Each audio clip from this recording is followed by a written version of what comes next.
ഉച്ചക്കാലത്തെ കുറച്ച് വിശേഷങ്ങളാണ് കേട്ടോ. വെണ്ടക്ക മെഴുക്കുവരട്ടി ഉണ്ടാക്കാനുള്ള വെണ്ടക്ക ഒന്ന് അരിഞ്ഞെടുക്കുകയാണ്. അപ്പോൾ ഇന്നലത്തെ കുറച്ച് ചാളമീൻ കറി ഉണ്ടായിരുന്നു, അതൊന്ന് തിളപ്പിച്ചെടുക്കുകയാണ്. കുറച്ചേ ഉള്ളൂ കേട്ടോ.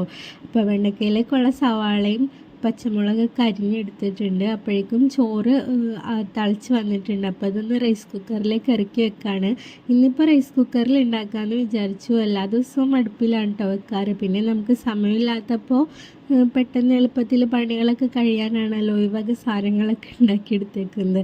അങ്ങനെ പിന്നെ വെണ്ടയ്ക്കയും വേഗം മെഴുക്കുവരട്ടി വെച്ചു. അപ്പോൾ പിന്നെ ഒരു ക്ഷീണം വന്നു. അപ്പോൾ കുറച്ച് തണുത്ത സർവത്ത് ഉണ്ടാക്കി കുടിക്കാമെന്ന് വിചാരിച്ചു. കുറച്ച് മീൻ പൊരിക്കാനുള്ളത് ഉപ്പുങ്കായം തേച്ച് ഇന്നലെ ഫ്രിഡ്ജിൽ വെച്ചിട്ടുണ്ടായിരുന്നു, അതൊന്നെടുത്ത് പുറത്ത് വെക്കുകയാണ്. ഇനി തണുപ്പ് പോയിട്ട് അതും കൂടെ ഒന്ന് പൊരിച്ചെടുക്കണം. അപ്പോഴേക്കും ചോറ് റൈസ് കുക്കറിലൊരു നായി വന്നിട്ടുണ്ട്, അതൊന്ന് വാർത്ത് വെക്കുകയാണ്. പിന്നെ പെരേക്കൊന്ന് അടിച്ചു വരാനുണ്ടായിരുന്നു.